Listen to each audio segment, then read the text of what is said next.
As district attorney, one of the hardest things that I do, and unfortunately I do it often, every week I'm talking to a family, a mother, a father, a sister who've lost a loved one to a fentanyl overdose.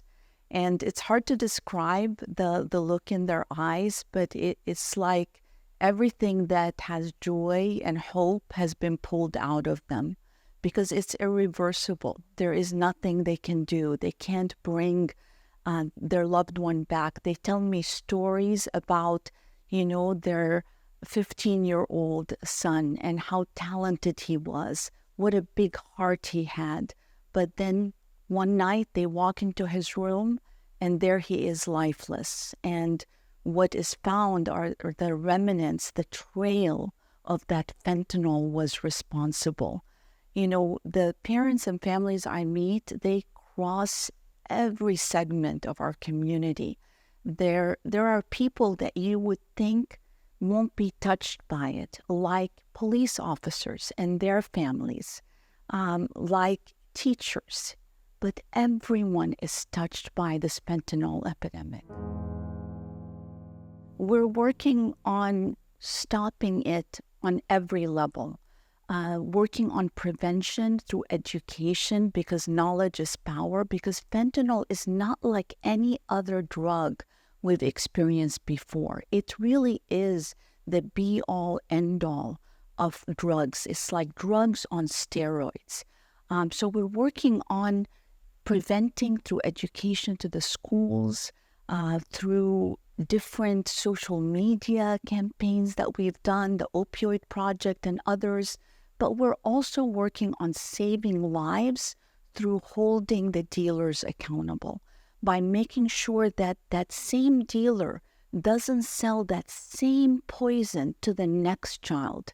So we feel often like we're working against a clock that's moving. We find this person lifeless, and now we have to go back in time, find out who sold them this deadly fentanyl, and stop that supply from reaching and really destroying another family's life. Now, peer pressure is absolutely real and nothing to be underestimated, nothing to be ashamed of. We all feel peer pressure. But the issue with fentanyl is that it is inside something that looks like Percocet, like Oxycontin, like Xanax, Adderall, ecstasy, all the things that kids are not afraid of.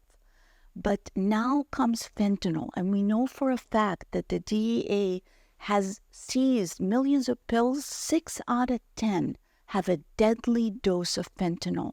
So you are playing more than Russian roulette when somebody's offering you something that you're not getting from your doctor or pharmacy, even if it looks like exactly like something you got from the pharmacy or doctor. It is not going to be.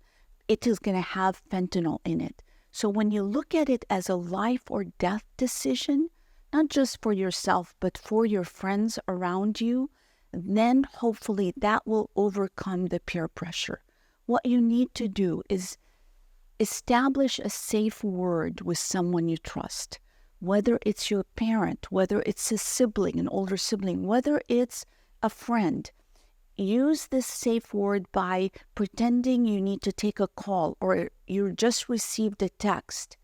And that text basically says a different word for orange, or I like apples, for mom, pick me up.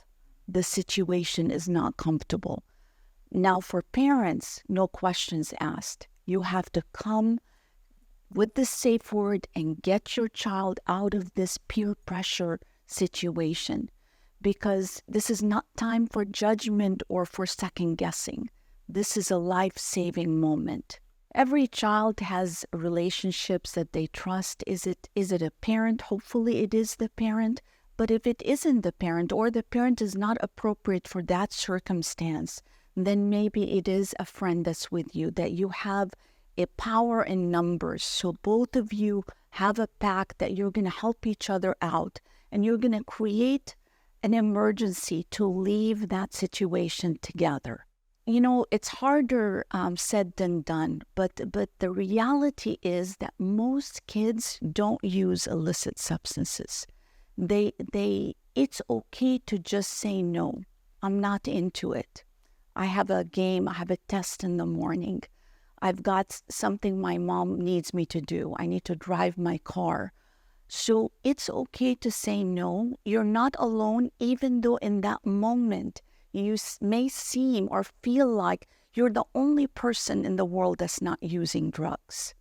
So it's okay to say no, and maybe just practice that and practice saying it without making the other parties there feel terrible about themselves, but that's your choice and you're comfortable with it.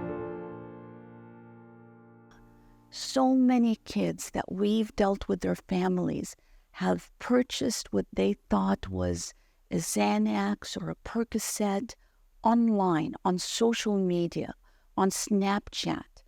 That person is still a dealer who doesn't care about you. They care about the profits.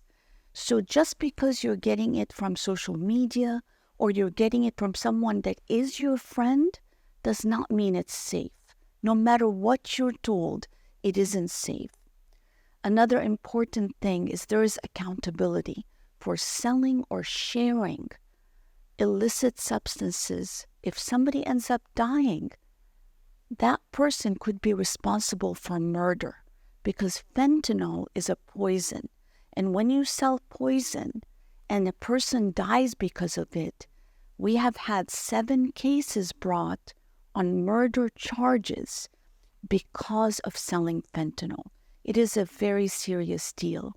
So it isn't anything to joke about. Sharing drugs, selling drugs, which will likely contain fentanyl, they bring really high consequences.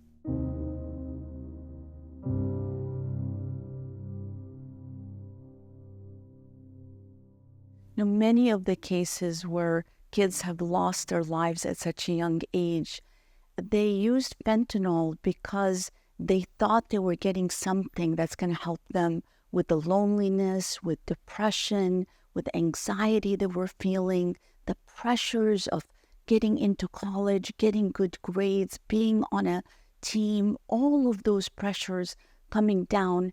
They wanted to take a shortcut to get that Xanax, that anxiety pill, so they can just have a good night's sleep. It turned out to be fentanyl, and it really changed and altered the family path. Their whole life ended, but really their family's life also ended in a way. So what I would advise is talk to someone. If, it's very natural to feel these pressures. Mental health issues, there's no stigma around it. That's the same as having diabetes or having a broken knee or anything else. Just, there is treatment. Seek treatment. Seek different forms that are healthy because we want you to be around and your family wants you to be around. Every loss is personal because I feel like my job is to protect everyone, to protect the most vulnerable. Our team feels that way. We're very connected to our work. It isn't somebody else's problem. This, we feel like everybody's our family, our extended family. So it does affect us, but I think for me, I feel good if every day we are doing something to save a life. And so as we're in this fight, I feel like it's worth it and that I can still take hope as I see some of the numbers change in the right direction.